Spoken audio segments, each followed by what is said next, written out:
মানে যদি এমন হতো যে বেনামাজির জানাজা হয় না, আমার মনে হয় নামাজির সংখ্যা বাড়ত। যদি এমন হতো বেনামাজির সাথে কেউ মেয়ে বিয়ে দিবে না, ছেলে বিয়ে দিবে না, আমার মনে হয় নামাজি বাড়ত।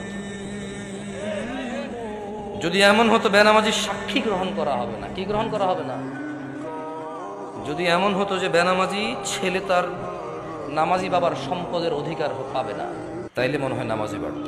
এগুলো আমি বলিনি, এগুলো মুহাম্মদ সাল্লাল্লাহু আলাইহি সাল্লাম বলছে। বেনামাজি বেওয়ারিশ থাকে, কারণ ওয়ারাসাত পায় না। বেনামাজি কি পায় না? নামাজির ওয়ারাসাত পায় না, পৈতৃক সম্পত্তি পায় না। যে ছেলে নামাজ পড়ে না তার বাপের সে পৈতৃক সম্পত্তি পায় না, ইসলামে সে পায়। সে মারা গেলে তার জানাজার নামাজ হয় না। বেনামাজি জামাই নামাজি বউ বিয়ে টিকে না হিসেবে, কারণ বাইনাল আবিদি ওয়া বাইনাল কুফরি তারকুস সালাহ। বান্দা ও কুফরির মধ্যে পার্থক্য হচ্ছে নামাজ ছেড়ে দেওয়া। তো কাফের আর মুসলমানের তো বিয়ে টেকে না। বাইনাল আবদি ওয়া বাইনাশ শিরকি ওয়াল কুফর তারকুস সালাহ। বান্দা শিরিক আর কুফরির মধ্যে পার্থক্য হচ্ছে নামাজ ত্যাগ করা। তো বেনামাজি নামাজি যদি বউ জামাই হয়, টিকবে না, তো থাকবে না এই সংসার। খুব সিম্পল লজিক।